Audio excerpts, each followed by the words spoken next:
അഗ്നിപരീക്ഷ ടാസ്കിന്റെ പ്രൊമോ പുറത്തിറങ്ങിയതോടെ Bigg Boss Malayalam season 8 കാത്തിരിപ്പിലാണ് പ്രേക്ഷകർ. ഇത്തവണ വൻ പോരാട്ടത്തിനായിരിക്കും ഹൗസ് വേദിയാവുകയെന്ന സൂചനയാണ് അണിയറ പ്രവർത്തകർ നൽകുന്നത്. ഇക്കുറി കൂടുതൽ കോമണർ മത്സരാർത്ഥികൾ ഉണ്ടാകുമെന്നാണ് റിപ്പോർട്ട്.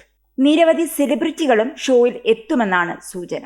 പതിവ് പോലെ തന്നെ സിനിമ, സീരിയൽ മേഖലകളിൽ നിന്നും സോഷ്യൽ മീഡിയയിലെ സെലിബ്രിറ്റികളിൽ നിന്നുമെല്ലാം പങ്കാളിത്തം ഉണ്ടാകും. സാധ്യതയുള്ള ചില പേരുകൾ ബിഗ് ബോസ് അനലിസ്റ്റുകൾ സോഷ്യൽ മീഡിയയിലൂടെ പങ്കുവെക്കുന്നുണ്ട്. മല്ലു ടോക്സ് രേവതിയും മൂൺലൈറ്റിലെ അൻസിഫും സമ്മർ മീഡിയയുമൊക്കെ അവരുടെ സ്വാധീനത്തിൽ കിട്ടിയ വിവരങ്ങൾ വച്ചുള്ള പ്രഡിക്ഷനുകൾ പങ്കുവച്ചിട്ടുണ്ട്. മറിമായം എന്ന സിറ്റ്കോമിലൂടെ ശ്രദ്ധ നേടിയ നടൻ സിദ്ധാർത്ഥ് പ്രഭു ഈ സീസണിലെത്താൻ സാധ്യത ഏറെയാണെന്നാണ് ഒരു പ്രവചനം. സാധ്യത കൽപ്പിക്കുന്ന മറ്റൊരാൾ രാഹുൽ ഈശ്വറാണ്.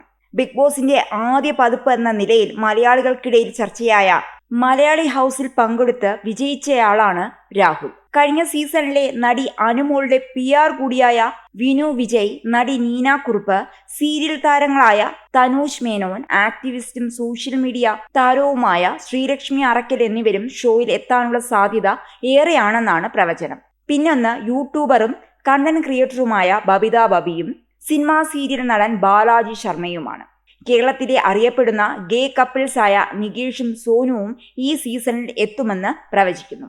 ആതിരയും നൂറയും ഒക്കെ പോലെ അപമാനിച്ചവർക്ക് മുന്നിൽ തല ഉയർത്തിപ്പിടിച്ച് ജീവിച്ച് ലോകത്തിനു തന്നെ മാതൃകയാണ് ഇരുവരുടെയും ജീവിതം. 2018 ജൂലൈ 5 ഇവരുടെ വിവാഹം. ആദ്യം വീട്ടുകാർ എതിർത്തെങ്കിലും പിന്നീട് ഇരുവരുടെയും കുടുംബം ബന്ധത്തെ അംഗീകരിക്കുകയായിരുന്നു. പ്രേക്ഷകർ ഇവരെയും ഏറ്റെടുക്കട്ടെ. തിങ്കൾ ഫാൽ ബിഗ് ബോസ് മലയാളം 3 ഫെയിമായ ഡിംബാൽ ഫാലിന്റെ സഹോദരിമാരിൽ ഒരാളാണ്. നടിയും റിയാലിറ്റി ഷോയായ മലയാളി ഹൗസിലെ മുൻ മത്സരാർത്ഥിയുമാണ്. സൗമ്യ നടിയാണ്. ഏഷ്യാനെറ്റിലെ ടീച്ചറമ്മ എന്ന സീരിയലിലെ കനി എന്ന കഥാപാത്രത്തിലൂടെ പ്രേക്ഷകരുടെ മനസ്സിൽ ഇടം നേടിയ താരമാണ് സൗമ്യ. കൗമുദി ചാനലിലെ ലേഡീസ് റൂം എന്ന ജനപ്രിയ പരമ്പരയിലെ കല്ലു എന്ന വേഷവും സൗമ്യയെ മിനിസ്ക്രീൻ പ്രേക്ഷകർക്ക് പ്രിയങ്കരിയാക്കി മാറ്റിയിരുന്നു. അടുത്തത് ദാസേട്ടൻ കോഴിക്കോട്, അതായത് ഷൺമുഖദാസ്. കഴിഞ്ഞ സീസണുകളിലും പ്രഡിക്ഷനിലും വന്നിട്ടുള്ള താരമാണ്. ആൾ റീൽ ക്രിയേറ്ററും നടനുമൊക്കെയാണ്. രേണു സുധിയുമായി റീൽസ് ചെയ്ത് വിവാദത്തിലും ചെന്ന് ചാടിയിട്ടും. ഒട്ടുമിക്ക നിരൂപകരും ഇത്തവണ സാധ്യത കൽപ്പിക്കുന്ന ഒരു പേരാണ് ഷൺമുഖദാസിന്റേത്. നിത പ്രോമി. വെറുതെയല്ല ഭാര്യ എന്ന ടെലിവിഷൻ ഷോയിലൂടെ മലയാളത്തിന് ലഭിച്ച നായികമാരിൽ ഒരാളാണ് നിത പ്രോമി. ഇൻസ്റ്റഗ്രാം റീൽസിലൂടെ നിതയും ഭർത്താവ് പ്രോമിയും 2 മക്കളും എല്ലാം പ്രേക്ഷകർക്ക് ഏറെ പരിചിതരാണ്.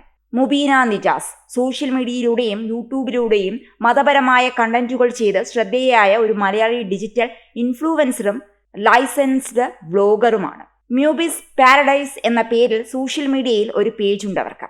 മുബീന നിജാസ് അടുത്തിടെ ഹിജാബ് ധരിച്ച് ഡാൻസ് ചെയ്യരുത്, ഹിജാബ് മാന്യമായി ധരിക്കേണ്ട വസ്ത്രമാണ് എന്ന തരത്തിൽ നടത്തിയ ചില പരാമർശങ്ങൾ സോഷ്യൽ മീഡിയയിൽ വലിയ രീതിയിലുള്ള ചർച്ചകൾക്കും ട്രോളുകൾക്കും കാരണമായിട്ടുണ്ട്. പിന്നെ ഒരു അഖിൽദാസിനെ കുറിച്ച് പറയുന്നുണ്ട്. ചിത്രം ലഭ്യമല്ലാത്തതിനാൽ കാണിക്കുന്നില്ല.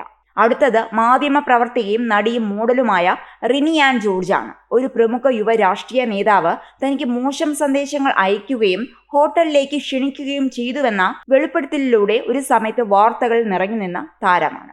രാജേഷ് ഹെബ്ബാർ നടനാണ്. കൂടുതലും മിനി സ്ക്രീൻ പരമ്പരകളിലാണ് അഭിനയിച്ചിട്ടുള്ളത്. മുൻപും പ്രഡിക്ഷൻ ലിസ്റ്റിൽ വന്നിട്ടുള്ള ആളാണ്. നടി പ്രിയങ്ക, ആദിത്യൻ ജയൻ, ഹെലൻ സ്പാർട്ട, ഗ്ലാമി ഗംഗ, ഗായത്രി സുരേഷ്, അശ്വന്ത് കോക്, സോന നായർ, അതുപോലെ സന്തോഷ് പണ്ഡിറ്റ്, കേസിൽപ്പെട്ട് ഒളിവിൽ പോയ തൊപ്പി വരെ ഹൗസിലെത്തുമെന്ന് പ്രവചിക്കുന്നവരുണ്ട്. ആരൊക്കെയാകും മത്സരത്തിൽ പങ്കെടുക്കുക എന്ന് അറിയണമെങ്കിൽ ഷോ തുടങ്ങുന്നതുവരെ കാത്തിരിക്കേണ്ടി വരും.